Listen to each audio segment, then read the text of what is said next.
매일 아침을 뉴스로 깨웁니다. YTN 라디오 출발 새아침. 청취자 여러분 안녕하십니까. YTN 라디오 출발 새아침의 백병규입니다. 진전 상황에 따라 남북미 3국 정상회담으로 이어질 수도 있다. 남북 정상회담, 북미 정상회담에 이어 남북미 3국 정상회담이 이루어지는 것을 과연 볼 수 있을까요? 문재인 대통령이 어제 처음으로 이 3국 정상회담의 가능성에 대해서 언급했습니다. 문 대통령은 또 정치 상황에 따라 흔들리지 않도록 남북 정상회담에서 합의한 사항에 대해서 국회 비준을 받도록 하라고 지시하기도 했습니다. 잠시 후 1부에서는 정치권의 대표적인 대북 전문가죠. 바른미래당 하태경 의원 연결해서 관련 이야기 나눠보겠습니다. 정부가 어제 대통령 개헌안에 대한 2차 발표를 마쳤습니다. 오늘 권력구조 개편을 담은 마지막 개헌안 발표가 있을 예정인데요. 정치권에서는 여야 개헌 협의체가 필요하다는 목소리가 많이 나오고 있습니다만 그 접점을 찾기가 쉽지 않아 보입니다. 민주평화당 헌정특위위원장을 맡고 있는 천정배 의원, 오늘 2부에서 만나보겠습니다. 정부가 어제 발표한 개헌안에서 가장 이슈가 된 부분, 바로 그 개헌안의 토지 공개념을 명확히 한 부분인데요. 양극화를 해소하고 부의 집중을 막기 위해서 필요하다. 아니다. 지나친 사유재산권 침해다. 이런 이야기들이 엇갈리고 있는데요. 오늘 3부에서 찬반 입장 차례로 듣는 시간 마련합니다. 3월 22일 목요일입니다. YTN 라디오 출발새 아침. 먼저 광고 듣고 시사 칼럼니스트 이승원 씨와 함께 지금까지 들어온 뉴스 정리해보겠습니다.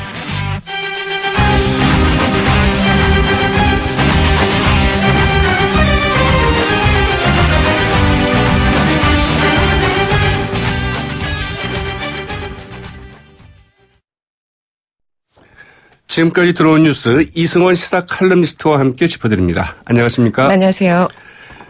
네. 이명박 전 대통령에 대한 영장실질심사가 전격적으로 연기가 됐어요? 네, 당초 오늘 오전 10시 30분에 이 전 대통령의 구속 전 피의자 신문 영장실질심사가 원래 열리기로 예정돼 있지 않았습니까?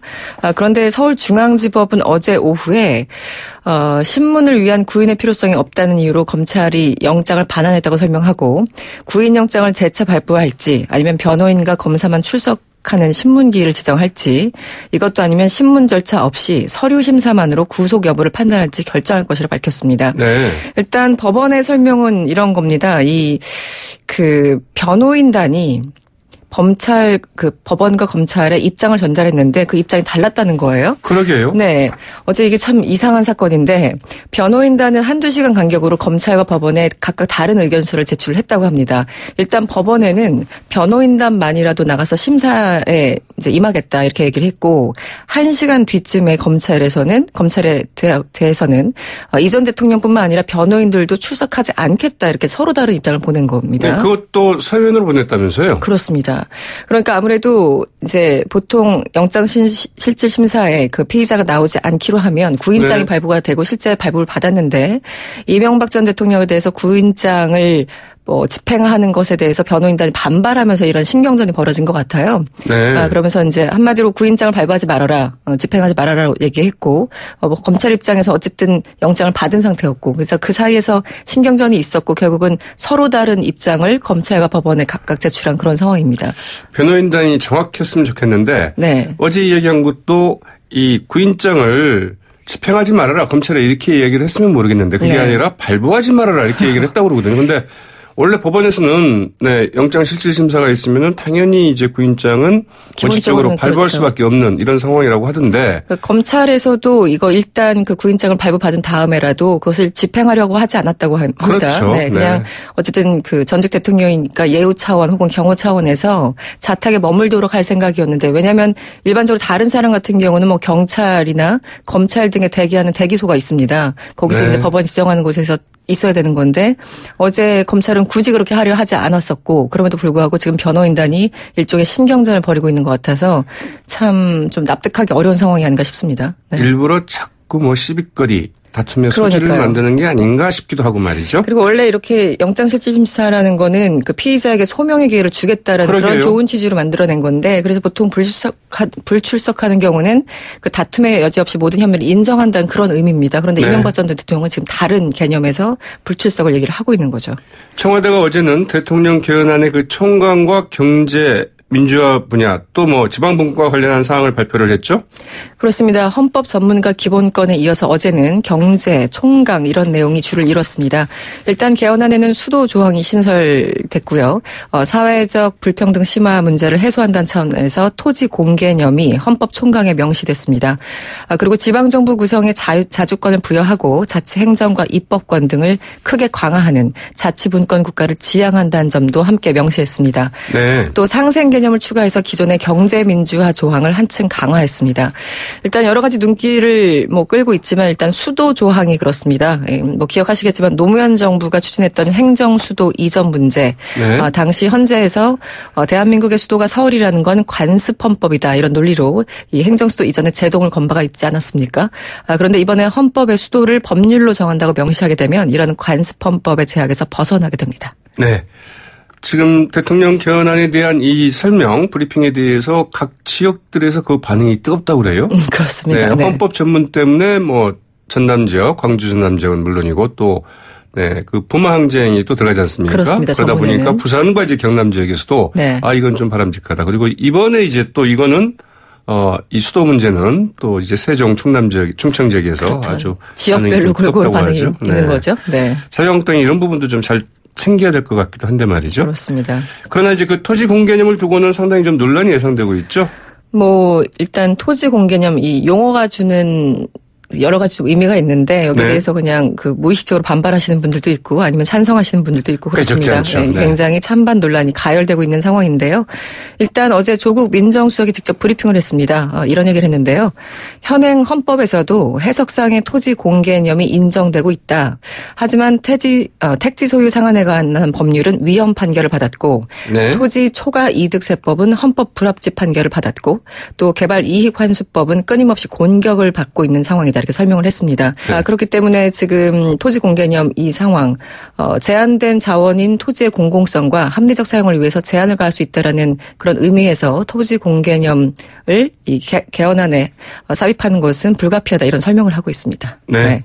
문재인 대통령이 어제 열린 제2차 남북 정상회담 준비위원회에서 남북미 정상회담 가능성을 언급했죠. 그렇습니다. 어제 문재인 대통령이 남북 정상회담 준비위원회 2차 회의에 참석을 했습니다. 일단 남북 정상회담에 이어서 북미 정상회담은 그 회담 자체가 세계사적인 일이라고 평가를 했고요. 네. 진전 상황에 따라서는 남북미 3국 정상회담으로 이어질 수 있을 것이다 이렇게 덧붙였습니다. 사실 남북미 정상회담이 열린다면 이것도 상당히 역사적인 일일 텐데 그렇죠. 관련해서 2007년 그 14 정상선언을 상기하시는 분들이 좀 있습니다. 당시 노무현 대통령과 북한의 김정일 위원장이 합의한 내용이었는데요. 14 정상선언에는 이런 내용이 나옵니다.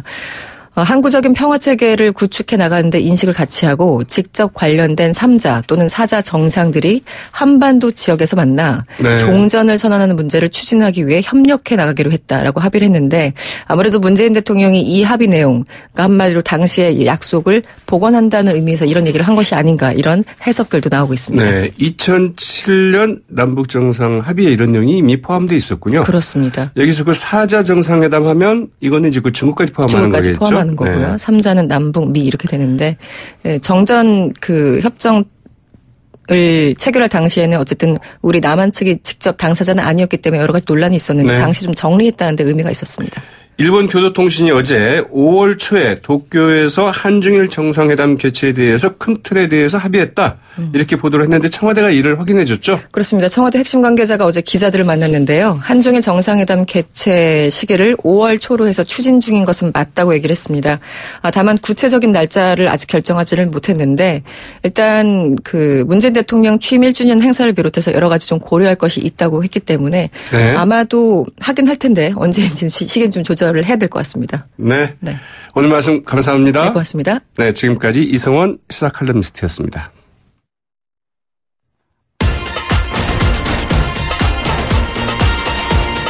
여러분이 지금 듣고 계신 주파수는 FM 94.5MHz입니다.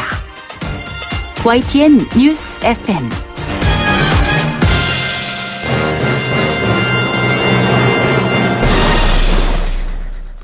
진전 상황에 따라 남북미 3국 정상회담으로 이어질 수도 있다. 문재인 대통령이 어제 처음으로 3국 정상회담의 가능성을 언급했죠. 과연 남북 정상회담과 북미 정상회담이 이어 남북미 정상이 한자리에 모일 수 있을까요? 정치권의 대표적인 대북 전문가죠. 바른미래당의 하태경 최고위원 전화로 연결해 이야기 나눠보겠습니다. 안녕하십니까? 네, 안녕하세요. 하태경입니다. 네. 일단 남북 정상회담이 그 한 달이 앞으로 다가왔는데요. 현재까지의 준비 상황, 정부가 좀 잘하고 있다고 보시는지요?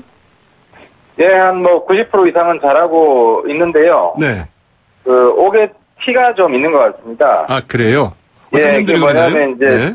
한미 공조 관련된 건데, 예, 엊그제죠. 네. 한미 군사훈련 기간을 두고 네. 한국과 미국이 서로 다른 이야기가 나왔어요. 네. 그러니까 한국은 이번 군사훈련이 4월 초에 시작돼서 예년과 달리 1개월로 축소됐다. 이렇게 발표하고 네. 미국에서는 예년대로 2개월이다. 이렇게 다른 이야기가 나오면 네. 이제 한미 간에 불신이 생깁니다. 네. 한미뿐만 아니라 북한도 어리둥절하죠. 한국은 1개월이라고 그러고 미국은 2개월이라고 하면. 네. 그래서 김정은이 굉장히 양보한 건데 한미 군사훈련 네. 이해하겠다 하는데 서로 다른 이야기가 나오면 북한이 한국말이 맞아 미국말이 맞아 뭐 이렇게 될 거 아닙니까? 그러게요. 그래서 좀 한국이 좀 네. 마음이 너무 앞서가는 것 같아요. 미국하고 특히 미국하고는 네. 굉장히 발표할 때 특히 신경을 많이 써야 됩니다. 서로 다른 이야기가 안 나오게 네. 합의한 것만 발표하게. 네. 자, 이 또 다른 부족한 점은 없나요? 예, 일단 오늘 한 가지만 짚어야 알겠습니다. 잘 봐주시는 정보를 것 많이 도와줘야 같은데요. 되니까요. 네, 알겠습니다. 자, 이제 어제 문재인 대통령이 남북미 3국 정상회담 가능성에 대해서 언급하지 않았습니까? 예. 이게 현실적으로 추진이 된다고 한다면 정말 역사적인 자리가 되지 않을까 싶은데 어떻게 생각하시는지요? 결국 그 방향으로 가야겠죠. 네. 가야 될 것 같은데, 좀, 한 걸음 전진하는 모습을 좀 보여줬으면 좋겠습니다. 네. 그러니까 성과가, 이게 어쨌든 남북 정상회담, 북미 정상회담 성과를 전제로 그 다음 단계로 가는 거잖아요. 네. 근데 이미 성과가 난 것처럼, 이렇게 보이게 하면은, 뭔가 이면 합의가 있는 게 아니냐 벌써. 네. 이런 생각을 하게 될 거 아닙니까? 그러게요. 네. 예, 그러면은 서로 저 이면 합의를 했는데 미국 측에서는 왜 우리한테 이야기 안 해주는 거야? 이런 의심의 눈초리로 볼 수가 있고요. 네. 때문에 그 다음 단계로 가는 것은 1단계가 거의 이 마무리될 무렵에 네. 하나씩 굉장히 진짜 돌다리도 두드려보고 건너라는 것처럼 네. 한 계단 좀 올라갔으면 좋겠고요. 네. 근데 우리가 사실 남북미 정상회담뿐만 아니라 중국도 합쳐서 4자 정상회담도 해야 됩니다. 네. 근데 이제 중국 입장에서는 또 이게 오해할 수 있잖아요. 왜 우리는 빼냐. 그렇죠. 상당히 민감할 수 있죠. 종전선언은 중국도 당사자라고 생각합니다. 본인들이. 네. 근데 이제 남북미만 언급을 하면 중국 입장에서도 지난번에 얼마 전에 갔다 왔던 특사가 저런 이야기 우리한테 안 해줬는데 네. 이렇게 생각할 수도 있을 거 아닙니까? 그렇죠. 그래서 이게 지금 굉장히 서로 예민해져 있다. 네. 그리고 한국이 정보를 다 가지고 있는데 네. 한테 이제 제대로 소통하고 있느냐 하는 의심을 계속 할 수 있기 때문에 네. 어쨌든 한 계단 이 전략을 썼으면 좋겠습니다. 네. 하태경 최고위원께서 말씀하시는 것처럼 한 계단 정말 이 돌다리 두드리듯이 조심조심 이제 가야 된다. 이 말씀도 네. 이제 맞겠습니다만 다른 한편으로는 물밑 합의가 아니라 물밑 접촉 과정에서 말하자면 한미 정상회담이나 이 북미 정상회담이나 그 이후까지 이제 고려한 이런 게 좀 필요하다. 이런 이야기들이 나와서 그런 이야기가 나온 건 아닐까요? 그래서 아무튼 이 대통령이 한 말씀은 굉장히 천근 같은 무게가 있는 겁니다. 네. 무게가 있기 때문에 학자가 하는 말과 네. 다른 무게가 있어야 되고 어쨌든 뭐 대통령께서 남북미 정상회담 언급을 한 것은 네.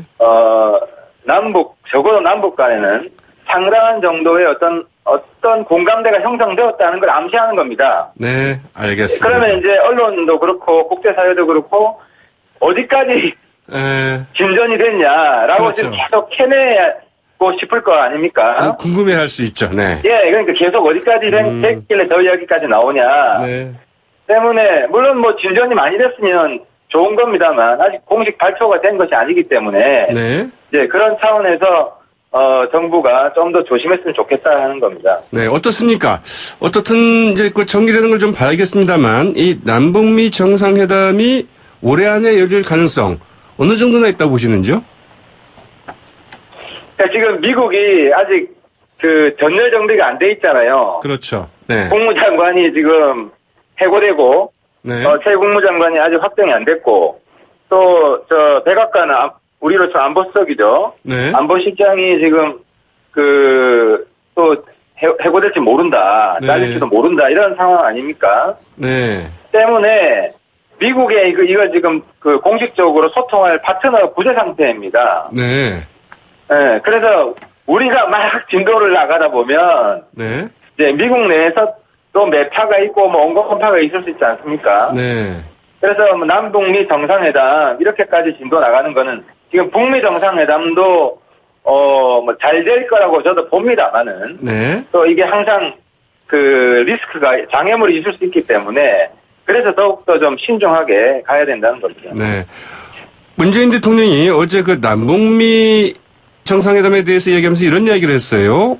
한반도의 항구적인 평화체제, 이 북미 관계 정상화, 북미와 남북미 간 경제협력 이런 얘기를 했는데 결국은 지금 이 남북 정상회담이나 북미 정상회담이 북한의 핵 문제, 즉 비핵화에 초점이 맞춰져 있다고 한다면 그러면 북한에는 뭘 줄 거냐? 이것 때문에 바로 이제 북미 관계 정상화라는 이런 카드를 제시할 수 있다.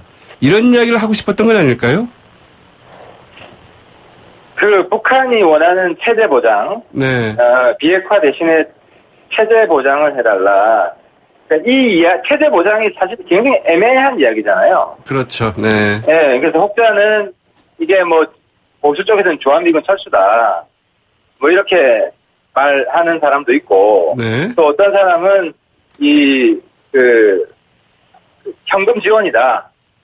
돈을 대량으로 달라는 거다. 이렇게 네. 이야기하는 사람도 있고, 네. 그래서 김정은이 생각하는 체제 보장이 정확히 뭔지, 이게 또 김정일 시대, 김일성 시대와 또 다릅니다, 의미가. 네. 그래서 우리가 정상회담을 하는 것이거든요. 김정은이 그래서 직접 듣기 위해서. 네. 그래서, 지금 어쨌든 예단을 하고, 어떤 방향으로, 제가 생각할 때는 경제 지원 가능성이 높다고 봅니다. 네, 알겠습니다. 한 600조 이야기 나오잖아요. 그렇죠. 지금, 네. 언론에서는. 근데, 북한이 비핵화하는 대가로 우리가 600조를 줄 거냐. 네. 이게 미국이 주는 돈이 아닙니다. 미국은 600조 줄 수가 없어요. 왜냐하면 핵무기를 폐기하는 대가로 미국이 현금 지원을 하잖아요. 네.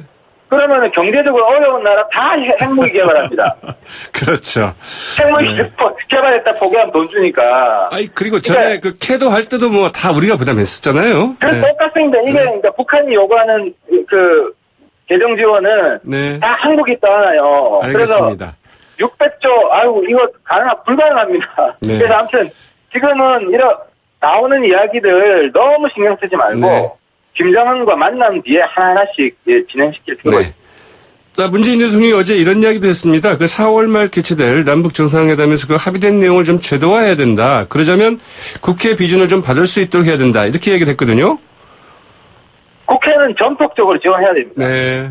지금 국회가 남북 관계에 굉장히 섬세하고 예민한 상태이고 국회는 지금 힘을 실어줘야 됩니다. 네. 이게 아주 견제해야 될 때가 있지만 지금 전폭적으로 힘을 실어줘야 될 때고 네. 남북 관계에 문재인 대통령이 정말 정권을 다 행사할 수 있고 네. 해결사다. 북한이나 미국이나 그런 인식을 가질 수 있게 그래서 힘을 실어주는 국회 비준은 힘을 실어주는 것이기 때문에 네. 이번에 남북 정상회담 합의가 되면 과거의 것까지 다 비준해주는 것은 굉장히 좋은 아이디어 같습니다. 그러나 그 자유한국당이 과연 동의할까요? 그 국회 비준은 과반이면 되지 않습니까? 뭐 과반이면 되죠. 제끼고, 네. 한국당 제끼고 할 수 있다고 생각합니다. 안 되면 한국당을 제끼고 한다? 네. 네, 뭐 한국당 뭐. 그 제1야당인데요. 남북 관계까지 이렇게 네. 발목을 계속, 잡으면은. 네. 그 당은 사실 없어집니다. 네. 없어지는 알겠습니다. 당이기 때문에 뭐 그렇게 신경 안 써도 된다고 생각합니다. 아, 그래요. 네, 그 부분은 일단 우리 하태경 최고위원의 그 개인적인 의견으로 좀 정리를 하겠고요. 다른 이야기 좀 해보겠습니다. 그 개헌 이야기 좀 여쭙겠습니다. 네. 정부가 그제부터 개헌안 내용을 그 차례로 발표하고 있는데 어제 발표된 부분 중에 이 토지 공개념을 이제 명확히 하는 부분을 두고 상당히 논란이 좀 예상되고 있습니다. 어떻게 보십니까? 그러니까 논란이 사실은 네. 한두 가지가 아닌데요. 네. 제가 이제 국민 여러분들께 말씀드리고 싶은 것은 이 대통령 개헌안 발의가 되잖아요. 네. 국회가 그걸 단어 하나 고칠 수가 없어요. 그렇죠. 그거는 그냥 조항 하나, 그 네. 전체를 두고 찬반밖에 없습니다. 맞습니다. 네. 네, 그러면 하나만 의견이 달라도 찬성 의견을 못 던지는 거 아닙니까? 아, 네. 저도 반대하는 게 있어요. 예를 들어 공무원 파업권을 보장해주자. 네. 저 이거 찬성 못합니다. 네. 그럼 저는 반대표 던지거든요. 그리고 예를 들어 뭐 근로란 단어를 노동이란 단어로 바꾸자. 네. 아니죠. 지금 단어 하나 두고 이념 투쟁해야 됩니까? 그러니까 근로라는 거는 사장님들이 좋아하는 단어고 네. 노동이란 단어는 근로자들 노동자들이 좋아하는 단어니까 사장님들이 좋아하는 단어는 빼자 이거거든요. 네. 거의 계급투쟁 단어 가지고 계급투쟁하자는 거예요. 그러니까 이런 식의 물론 토지 공개념 좀 강화하는 것은 저는 반대 안 합니다. 네. 근데 문제는 하나라도 반대하는 게 좀 통과가 안 되는 것이고 지금 그래서 대통령 개헌안은 네. 보통 원포인트 개헌안을 제시합니다. 네. 노무현 대통령도 원포인트 개헌안을 하려고 했잖아요. 그것도 안 됐죠. 네. 근데 지금 알겠습니다. 원포인트가 아니라 지금 네. 한 100포인트 정도 되는 것 같은데 네. 이거는 국회에서 통과될 걸 기대하고 발의하는 게 아니라 네. 이번에 어쨌든 대통령이 어떤 식의 그 비전을 가지고 있는지 국민들한테 홍보하겠다. 네. 이거예요. 그래서 저는 정말 실망스럽습니다. 그러니까 남북미 정상회담 하는 그 정성으로 물론 우리 국회가 잘못하는 게 많지만 개헌을 하겠다는 의지는 보여줘야 됩니다. 그러려면 네. 이렇게 일방적으로 국민들한테 홍보하기 전에 네. 그 모든 정당 대표들은 청와대로 불러서 이런 내용을 하려고 그러는데 어떻게 생각하시냐. 네. 이런 절차는 좀 거치고 해야지. 뭐 대표들은 우리한테는 먼저 알려주지도 않고 네. 저희들이 찬반 투표할 건데 니들 찬성할 거야 반대할 거야. 네. 반대하는 놈은 대통령한테 때리는 놈. 이런 식의 프레임을 짜려고 하는 거거든요. 근데 국회 내에서 좀 아직도 그 여야 간에 협의할 수 있는 시간은 좀 있지 않습니까? 그러니까 이 아까 그 비준은 과반이지만은 네. 개헌은 3분의 2입니다. 네. 비준은 한국당 무시해야 되지만 개헌은 무시할 수가 없어요. 네. 알겠습니다. 100명 아닙니까? 그러니까 이 현실을 좀 직시를 하시고 네. 어쨌든 개헌을 대하는 대통령 청와대의 태도는 굉장히 실망스럽습니다. 네. 오늘 말씀은 여기까지 듣겠습니다. 고맙습니다. 예, 감사합니다. 바른미래당의 하태경 최고위원이었습니다. YTN 라디오 출발새 아침 1부는 여기까지입니다. 저는 잠시 후 2부에 다시 찾아오겠습니다. 소통의 아침을 여는 공정한 목소리 YTN 라디오 출발 새아침. YTN 라디오 출발새 아침 2부 순서 시작할 텐데요. 먼저 광고 듣고 오시겠습니다. 대통령 개헌안 발의까지 이제 남은 시간은 나흘입니다. 어제 한국당이 야사당 협의체를 구성해 공동 대응하자는 그 제안을 했는데요. 그러나 그 정치권 여전히 그 혼선을 좀 거듭하고 있는 상황입니다. 민주평화당 천정배 헌정특위위원장 전화로 연결해 이야기 나눠봅니다. 안녕하십니까? 안녕하세요. 천정배입니다. 네. 일단 어제 그 조국 민정수석이 그 대통령 개헌안을 이제 그 직접 발표했는데요. 지금까지 그 발표된 내용적인 측면에서 봤을 때 어떻게 보시는지요? 예, 그저께하고 어제 발표한 내용은 저희는 뭐 거의 다 동의합니다. 근데 지금 그게 문제가 아니고 오늘 발표되는 그 권력 구조가 이제 이번 개헌의 사실은 핵심 쟁점이죠. 네. 그래서 과연 제왕적 대통령제를 개선할 수 있는 그런 내용이 될 것인가 하는데요. 그동안에 들리는 소리로는 오늘 매우 실망스러운 내용이 될 것 같습니다. 네. 네, 이 권력구조 개편안이 핵심인 것도 맞고 이제 이 문제는 조금 있다가 더 좀 자세히 좀 이야기를 좀 해보도록 하고요. 어제 발표된 내용 가운데 이제 그 토지 공개념을 좀 더 명확하기로 한 부분이 상당히 논란이 될 수 있다는 이제 얘기들이 나오고 있습니다. 이 부분에 대한 의견은 어떠신지요? 예, 우리나라의 사정은 그 부동산 가격이 폭등하고 또 그 때문에 불로소득을 노리는 토지 투기의 폐해가 너무도 극심한 나라 아닙니까? 네. 그런 점에서 또 그것들이 이제 경제 적응이 효율 다 망가뜨릴 정도가 되어 있습니다. 네. 지금의 저출산이라든가 민생 불안, 양극화 이런 등등의 모든 어려움의 근본 원인이라고 할 수 있는 것이 바로 이 부동산 토지 문제입니다. 그런 점에서 토지 공개념을 좀 과감하게 도입하는 것이 저는 옳은 방향이라고 생각합니다. 네. 이것을 그것이 물론 무슨 부동산 소유권 자체를 부인한다든가 이런 방향은 아닐 걸로 보고요. 네. 그런 점에서 저는 긍정적으로 보고 있습니다. 자, 이 권력구조 개편과 관련해서요. 예. 대통령안은 이제 발표가 돼봐야 알겠지만 그러나 그 개략적인 윤곽은 지금 나와 있지 않습니까? 대통령제, 사면 연임제로 간다 이건데 그렇다고 한다면 민평당 쪽에서는 이게 이제 제왕적 대통령제와 크게 뭐가 달라지는 거냐 이제 이런 이야기들을 좀 하고 있는 것 같아요. 민평당이 그렇다고 한다면 민평당의 당론이랄까요? 민평당이 생각하고 있는 그 권력구조 개편 방안은 어떤 건지요? 예, 우선 이명박 박근혜 정권을 겪으면서 우리는 제왕적 대통령제 폐단을 정말 뼛속까지 느꼈죠. 네. 그래서 지난해 문재인 대통령이 대통령 후보 당시에도 이 제왕적 대통령제 절대적 권한을 조정해야 된다.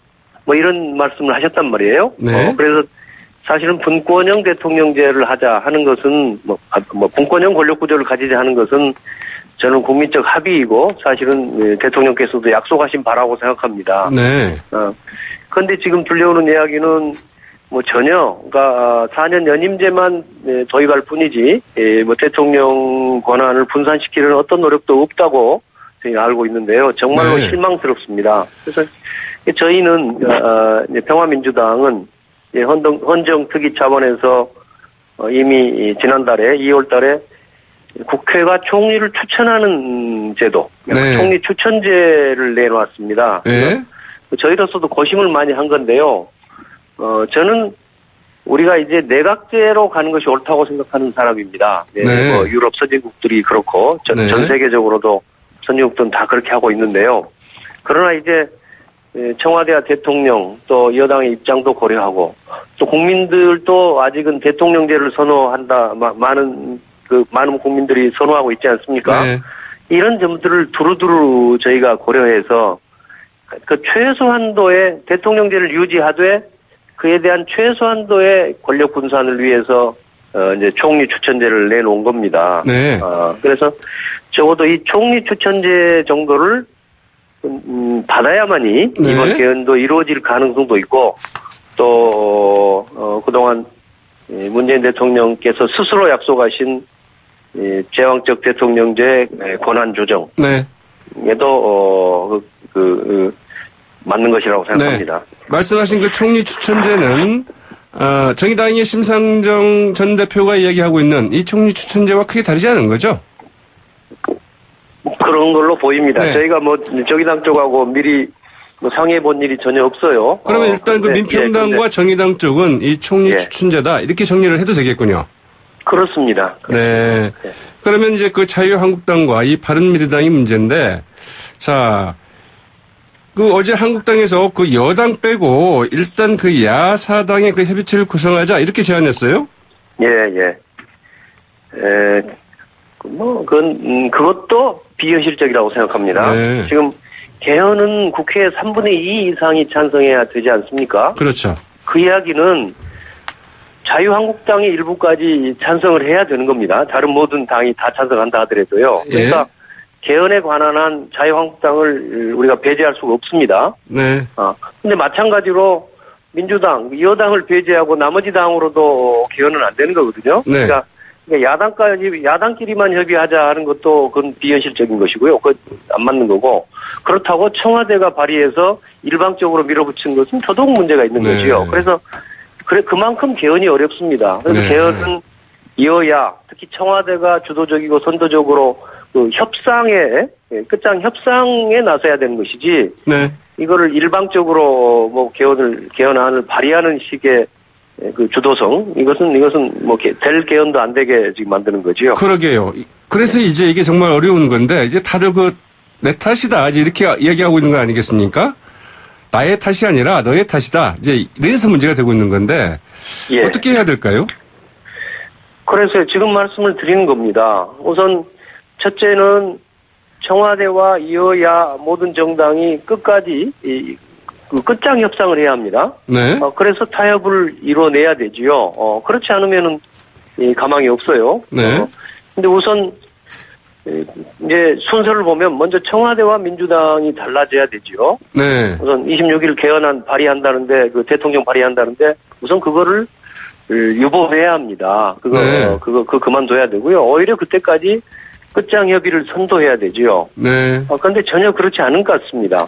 엊그제 서울시 의회에서 민주당이 나서서 기초의원 4인 선거구를 모두 쪼갰지 않습니까? 네. 이건 날치기 처리하고 이게요. 완전히 개헌의 방향과는 다른 정치개혁의 방향과는 다르고 네. 야당을 완전히 무시하고 일방적으로 간다는 아주 독재적인 짓을 하고 있거든요. 네. 그 문제에 대해서도 청와대에서도 아무 언급도 없습니다. 뭐 네. 이런 자세 가지고 안 되고요.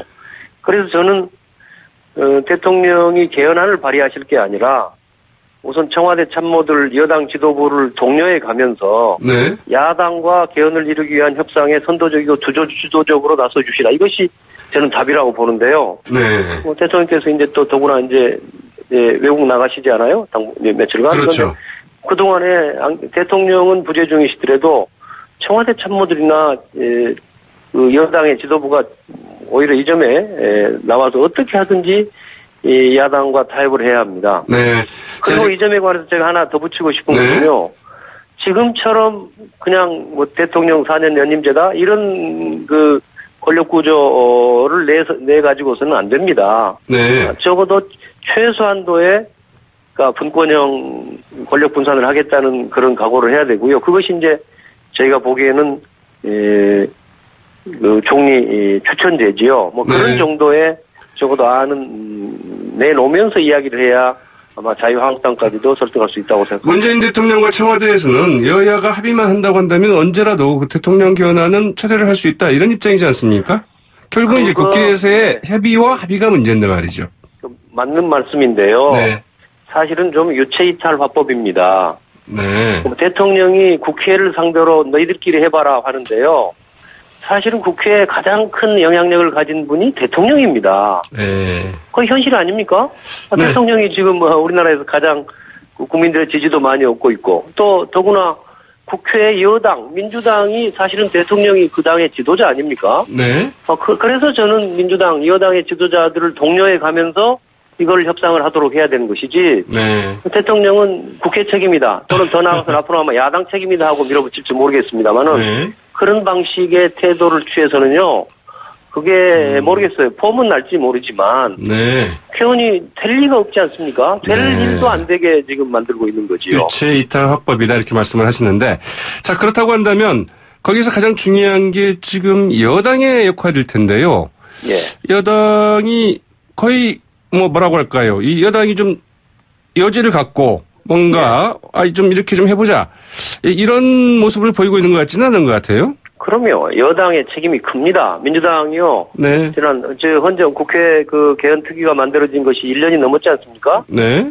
사실은 민주당이 한 일은 그 토론을 그냥 무작정 지연시키는 일이었다고 저는 보고 있습니다. 그래요? 예, 자유한국당도 문제였지만 네. 우선 민주당이 사실은 당론조차도 정하지 않았지 않습니까? 그동안? 네. 예, 당론도 내놓지 않았고요. 민주당이 그저 지연만 해왔고 네. 더구나 야당을 설득하려는 어떤 노력도 해오지 않았습니다. 네, 알겠습니다. 예. 그 말씀하신 것처럼 끝장 토론을 해야 된다. 또 그 대통령 개헌안 발의를 좀 늦춰야 된다. 이렇게 얘기를 하신다고 한다면 예. 간단히 이제 좀 여쭈겠는데 4년 연임제를 두고 다른 방안은 없을까요? 그러니까요. 저는 4년 연임제를 저희는 동의할 수 있다고 생각합니다. 예. 그러나 단지 그게 총리 추천, 국회 총리 추천제 정도는 받아야 된다고 생각합니다. 네. 그러니까 그런 권력 분산에 최소한의 권력 분산이 있으면서 알겠습니다. 대통령제를 유지하는 것. 이것이 이제 저희로서는 타협 아닙니다. 여기까지 듣도록 하겠습니다. 오늘 말씀 고맙습니다. 예, 감사합니다. 지금까지 민주평화당 천정배 헌정특위 위원장이었습니다. YTN 라디오 출발새 아침 2부 순서는 여기까지입니다. 저는 뉴스 듣고 잠시 후 8시 10분경 3부에 다시 찾아오겠습니다.